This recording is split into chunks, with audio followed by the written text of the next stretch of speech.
যত উস্কানিমূলক বক্তব্য রয়েছে সবকিছুর উদ্দেশ্য একটাই, লালমনিরহাট সামরিক ঘাঁটি।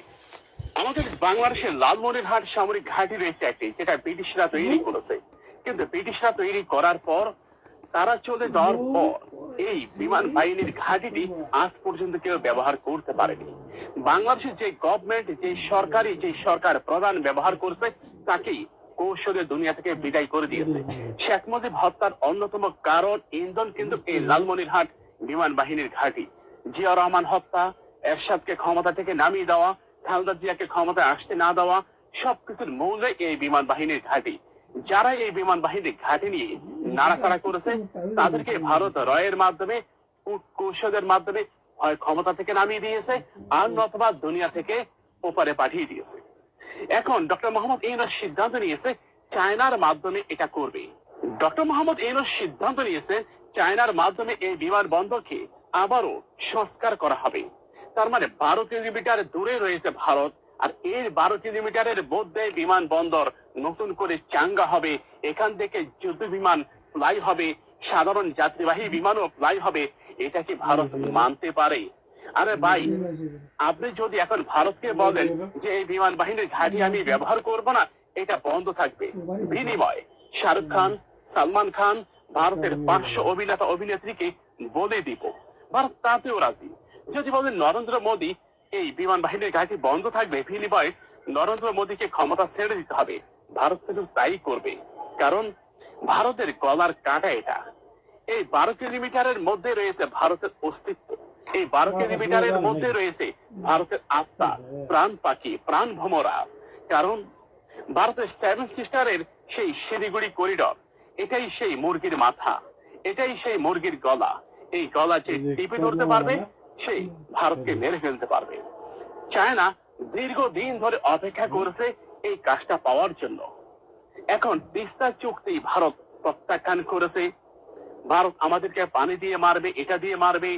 ভারতের উগ্রপন্থী সাংবাদিকরা, ভারতের উগ্রপন্থী হিন্দুত্ববাদ আমাদেরকে যুদ্ধের ভয় দেখায়। আরে ভাই, আমাদের সামরিক শক্তি নাই থাকতে পারে, কিন্তু আমরা যে তোমাদের একেবারে টুনটুনির উপর আঘাত করব, এটা কি তোমরা জানো?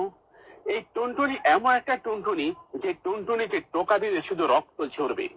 ভারত বিভক্ত হয়ে যাবে, দরিদ্র হয়ে যাবে, ভেঙে যাবে, খান খান হয়ে যাবে। তাই আমাদের সামরিক সক্ষমতা নিয়ে প্রশ্ন তোলার আগে এটা অন্তত চিন্তা করো যে এই মুরগির গলার সামনে আমরা এখন দা ঝুলিয়ে দিয়েছি, যে কোনো মুহূর্তে আমাদের দা তোমাদের মুরগির গলাকে জবাই করে দিবে।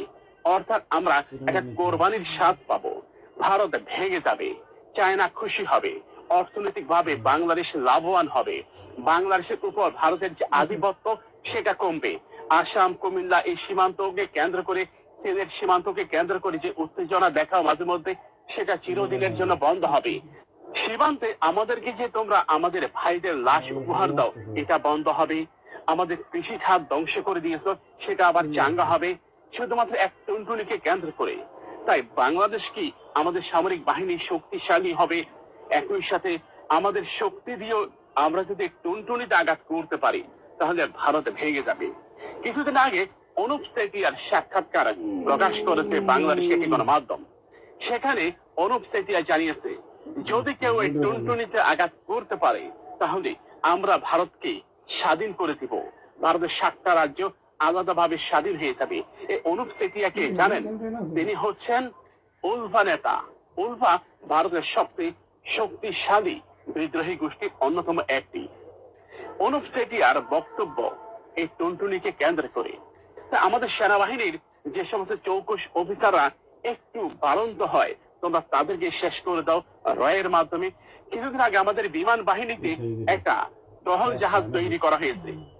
যদিও আমরা এটাকে যুদ্ধ জাহাজ মনে করি, কিন্তু আন্তর্জাতিক ভাবে এটাকে টহল জাহাজ বলে। একটা টহল জাহাজের ভয়ে ভারতের প্রায় 54টা গণমাধ্যম নিউজ করেছে। চিন্তা করে দেখুন, 54টা গণমাধ্যম। ভাইরে ভাই, ডক্টর মোহাম্মদ ইউনূস এমন এক জায়গায় আঘাত করে বসলো। ডক্টর মোহাম্মদ ইউনূস আন্তর্জাতিক মানের খেলোয়াড়। ভারত মনে করেছিল যে এটা শেখ হাসিনা যেমনি বোঝালাম তেমনি বুঝলো। এটা তো আন্তর্জাতিক মাপের খেলোয়াড়, যেখানে বিদেশি রাষ্ট্রগুলো, ইউরোপ আমেরিকার এরা সংকটে পড়লে ডক্টর মোহাম্মদ ইউনূসকে ডাকে সমাধান করার জন্য, আর সে ইউনূসকেই তারা সংকটে ফেলে।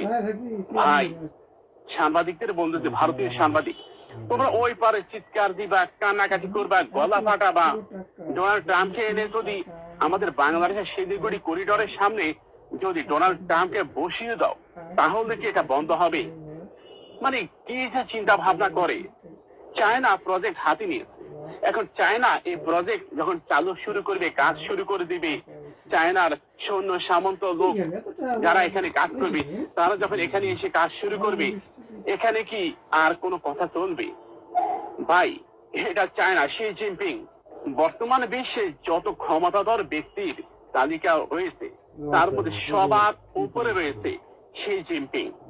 আমেরিকার ক্ষমতার পালা বদল ঘটে। ভারতের উগ্রপন্থী হিন্দু যারা আছেন তারা খবর দেখে, খবর শুনে, কিন্তু এটা বোঝে না যে শি জিনপিং চিরস্থায়ী ক্ষমতার অধীনে রয়েছে। ওই বেটার ক্ষমতা দিনকে দিন বৃদ্ধি পাচ্ছে। আমেরিকার ক্ষমতা 4 বছর পর পর পালা পরিবর্তন ঘটে।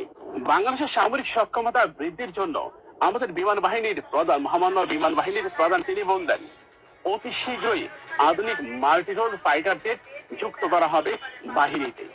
আমাদের মহামান্য বিমান বাহিনীর প্রধান তিনি যে বক্তব্য দিয়েছেন, তার বক্তব্যে যথেষ্ট পরিমাণ যুক্তি রয়েছে। চায়না, পাকিস্তান কিংবা রাশিয়া যে কোনো রাষ্ট্র থেকে আমাদের সামরিক বাহিনীর জন্য উন্নত মানের, আধুনিক মানের ফাইটার জেট যুক্ত হবে। তার মানে লালমনিরহাট যে বিমান ঘাঁটি, এটাকে পুনরায় চালু করা হবে। এখন নতুন যে বিমান ক্রয় করা হবে, আনা হবে, এগুলো কি শুধু শো অফের জন্য হবে? এগুলো সেখানে মোতায়েন হবে। যেখানে মোতায়েন হোক, অতি দ্রুত আমাদের বিমান সেখানে পৌঁছে যাবে। তাই আমাদের নৌবাহিনীকে টহল জাহাজের মাধ্যমে যে হেনস্থা করেছো, আমাদের নৌবাহিনী যথেষ্ট পরিমাণ শক্তিশালী। আমাদের সেনাবাহিনীর প্রধান তিনি বললেন দেশের প্রয়োজনে সংস্কারের পাশাপাশি নির্বাচনী প্রক্রিয়া শুরুর তাগিদ। শেখ হাসিনার বিদ্বেষমূলক বক্তব্য